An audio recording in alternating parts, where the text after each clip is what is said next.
There's a game I used to play at summer camp called Star Tripping. It's a game you can only play late at night when the stars are really bright. We would bring our campers out to the big field, and we would send one kid across the field, and everyone else would stay at the other end. One person would hold a flashlight. The person at the other end of the field would stare up at the stars, and they would spin and spin and spin, staring at the stars. And then the person at the other end of the field with a flashlight would eventually shout, "Now," and turn on the flashlight, and the spinning person would stop and race towards the light of the flashlight. Now you can imagine this was funny to watch, but humiliating to be the person who was running, because you were so dizzy, you were zigzagging all over the place until you finally fell into the grass. In an instant, you were orienting yourself by the light of the stars to orienting yourself by the light of the flashlight. It was hard to get your bearings. It's disorienting to switch instantly from one reality to another.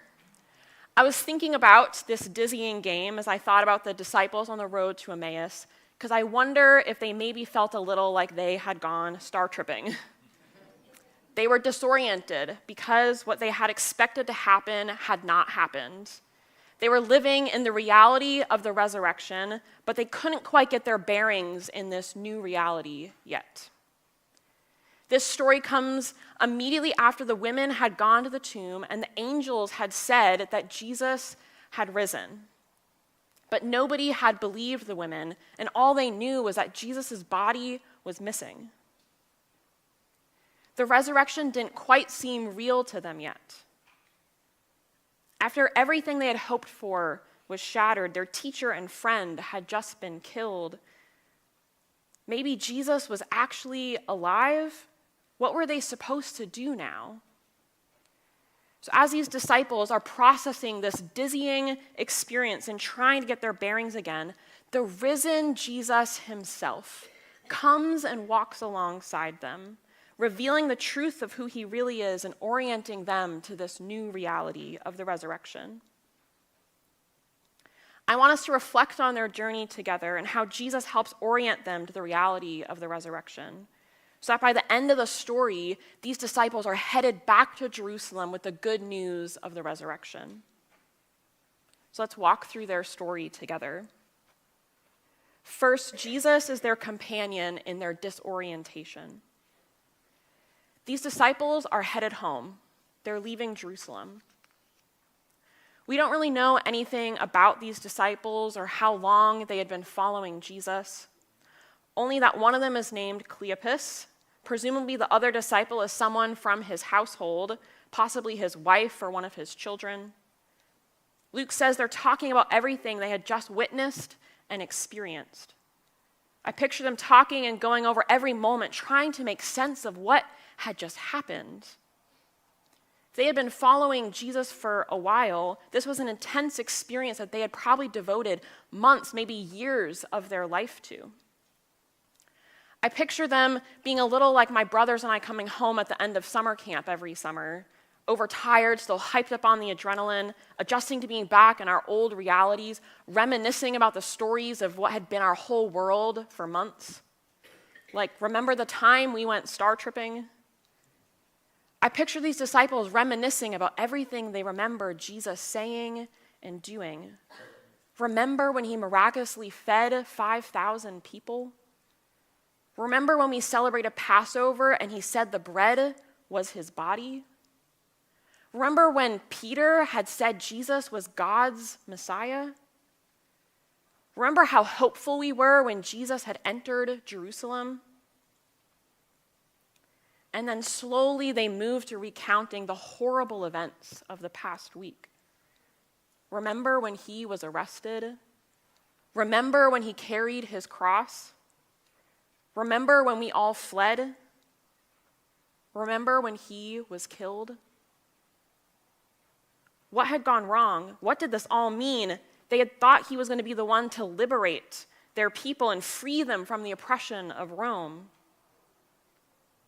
They're discussing all of this, and Luke says in the middle of them discussing all that they had experienced, Jesus himself came up and walked along with them, but they were kept from recognizing him.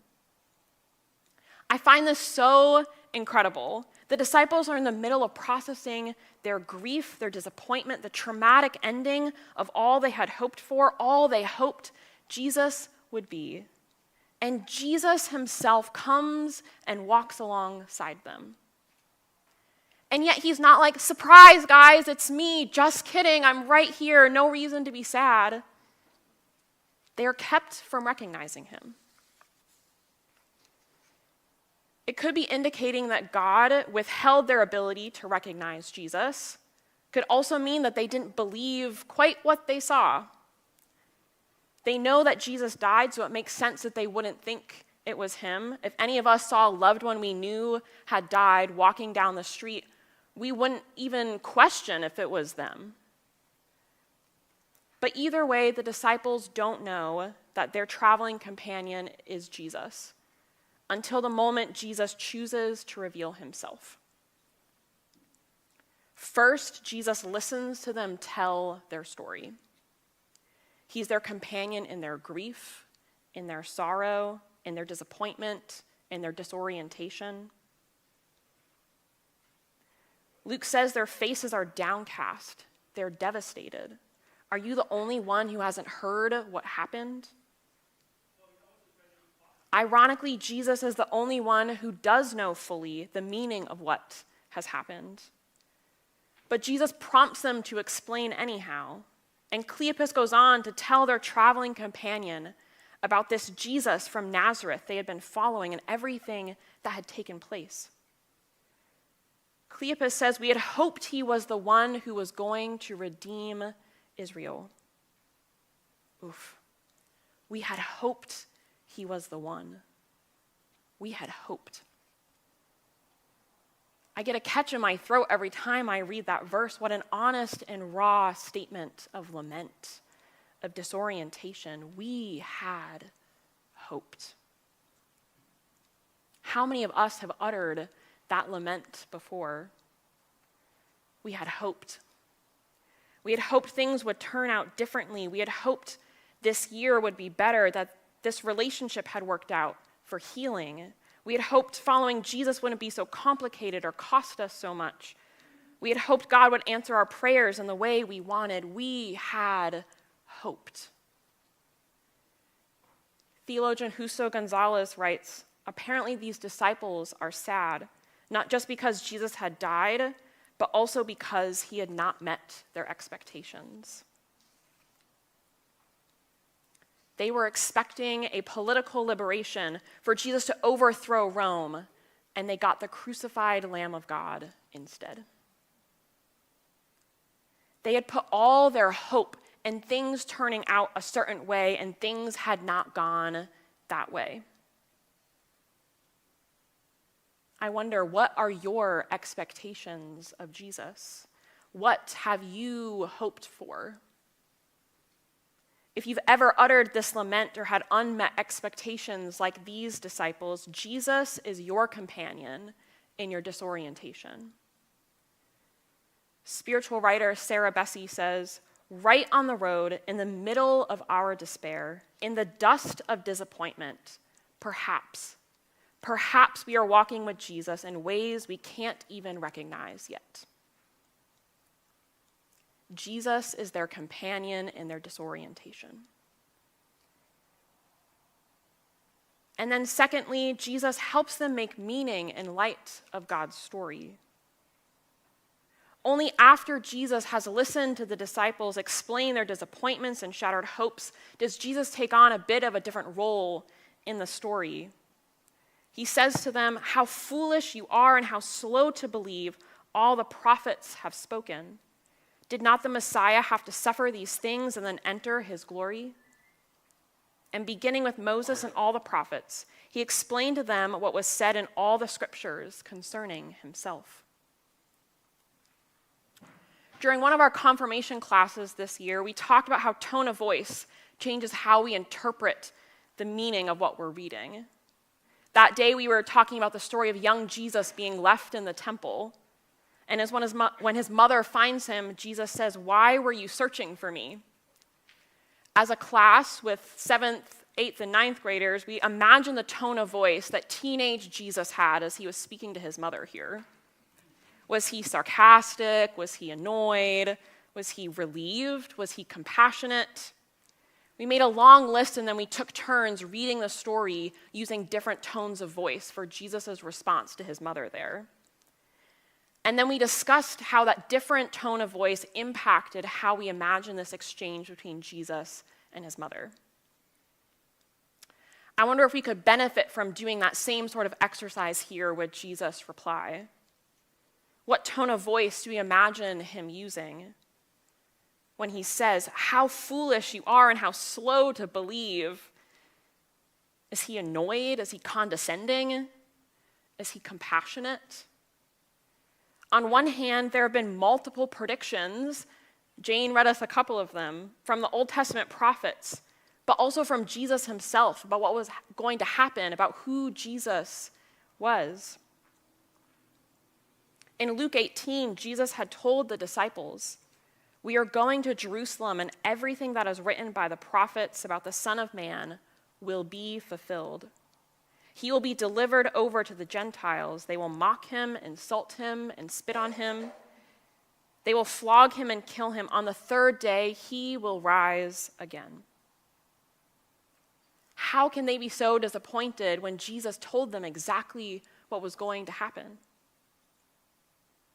But on the other hand, I think Jesus has compassion on them and their human understanding, finding it hard to make sense of this new resurrection reality. Like instantly switching from orienting yourself by the light of the stars to the light of a bright light in front of you, it's hard to get your bearings. These disciples are some of the first people in the world trying to make sense of Jesus' death and resurrection. So Jesus reminds them of the bigger story that this is all a part of. This is exactly what the prophets had said would happen. This is exactly what Jesus said would happen. This has been God's plan all along, don't they see? As Jesus walks along with them in their grief and their confusion, he tells them the story of God and how it all connects to this moment. He helps them make meaning out of all these events that have disoriented them and disappointed them. They had hoped he was the one. And actually, they had been right to have hoped that. They were right to put their hope in Jesus because Jesus is the hope of all redemption history, even if not in the way the disciples had expected. So Jesus walks them through how all of redemption history hinges on this, on Jesus' death they had witnessed, on his resurrection they've heard about but don't quite know how to make sense of. All of this is the fulfillment of God's promises.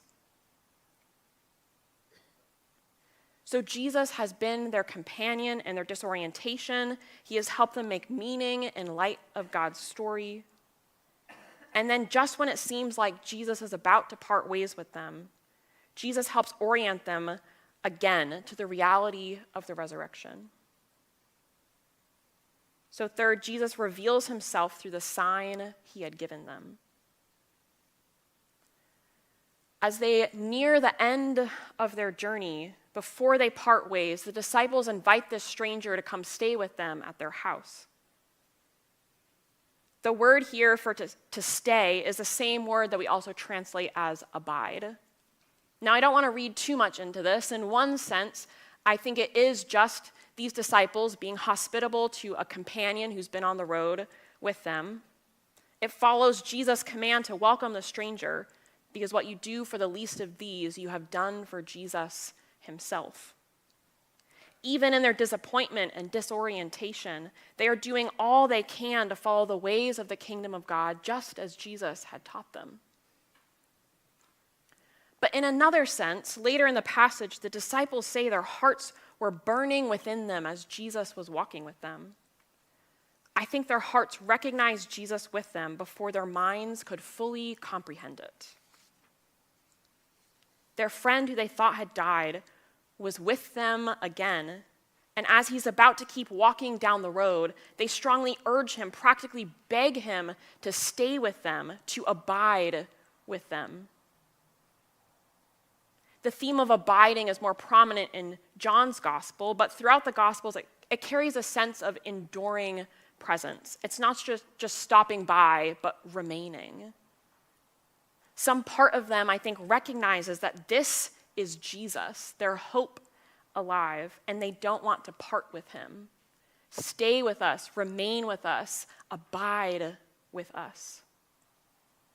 As Jesus had walked along the way with them, their hearts were starting to warm up until they were finally burning with the truth of the reality of Jesus' resurrection. And all of this walking, this going through the story of God, of Jesus reminding them of all of God's plan, is preparing them to finally recognize Jesus in their midst all along. So when they sat down to dinner, Jesus takes the bread, he gives thanks, he breaks it, and he gives it to them. They are hosting Jesus at their house, and yet Jesus becomes the host at the table. A common scene in the Gospels of Jesus as guest turned host. And Jesus reenacts the sign. One commentary describes these verbs of Jesus taking the bread, of giving thanks, of breaking it, of giving it to them, as Jesus' signature. Jesus did the same thing when he had fed the 5,000. And just days ago, they had been together for the joyous occasion of Passover. Jesus had done the same thing again, this time connecting the signature moves to his own body, to his very presence with them. He took the bread, he gave thanks, he broke it, and he gave it to them, saying, "This is my body given for you. Do this in remembrance of me." How many times had the disciples seen Jesus do this very thing? This is the sign Jesus gave the disciples to remember him by, and now Jesus reenacts this sign and they remember. Their eyes are opened and they finally recognize him. The word here for recognizing him is the word that means to know, but not just a head knowledge, to know through experience or personal relationship. It's the same word Paul uses in 1 Corinthians when he's talking about what love really is. Paul says in 1 Corinthians 13:12, "For now we see only a reflection as in a mirror. Then we shall see face to face. Now I know in part. Then I shall know fully, even as I am fully known."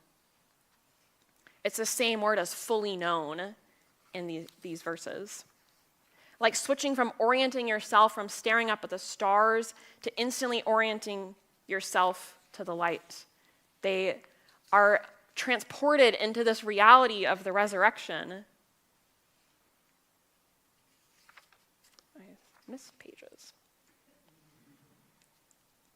As Jesus reenacts the sign he gave to them to remember him by, they recognize him and they are in this new reality. They see it, Jesus right in front of them. They know Jesus now, that it's truly him, even as they have been fully known by Jesus this whole time. Only then do they think back and recognize that Jesus was there walking with them all along. They say, "Were not our hearts burning within us while we talked with him on the road?" Sometimes we need Jesus to remind us of who he is, to remind us that he is with us, and only then can we look back at other seasons of our life and recognize that Jesus was there all along. And so finally, after this, after they've been in their disorientation, after Jesus has helped them see the full story of God, after they have finally recognized him in the breaking of the bread, the disciples are reoriented and they head back to Jerusalem proclaiming the resurrection.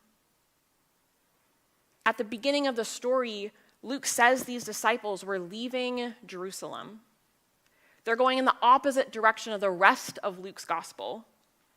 Throughout the gospel, Luke makes it a point to keep reminding us that Jesus is headed toward Jerusalem.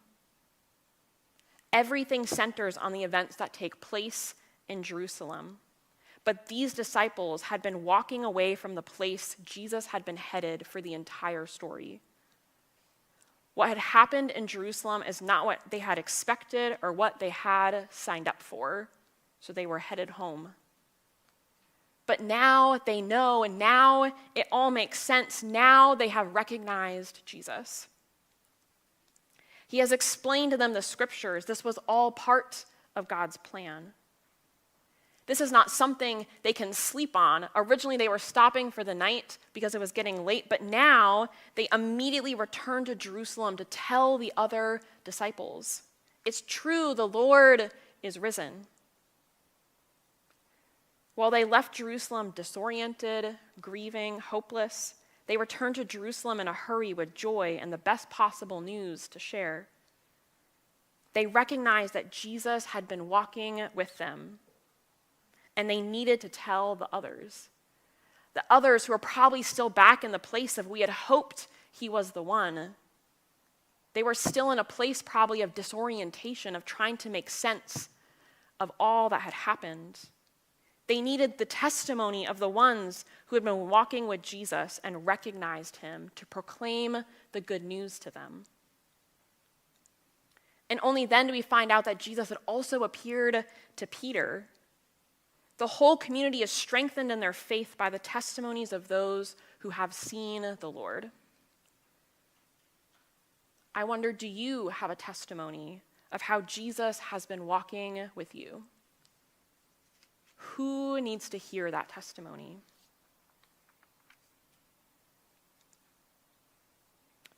As we end, I want us to find ourselves on this road a little bit, to find ourselves in the story. Where are you on the road to Emmaus? Some of you might be in a place of disorientation, grieving, disappointed. We had hoped. If that's where you are on the road, lean in. Jesus is your companion walking alongside you. Some of you might be trying to understand something happening in your life, trying to make sense of your faith. If that's where you are on the road, lean in. Jesus will help you make meaning in light of God's story. Some of you might feel like your heart is burning within you, sensing that God is doing something in your life, teaching you something, revealing something to you. If that's where you are on the road, lean in. Jesus will show you himself and give you a testimony to share. No matter where we find ourselves, we are witnesses of the risen Lord who is with us on the road. Our risen Lord who reorients our whole lives and gives us a new story to tell, not one of we had hoped, but one of hope, of our living hope, who has been walking with us all along.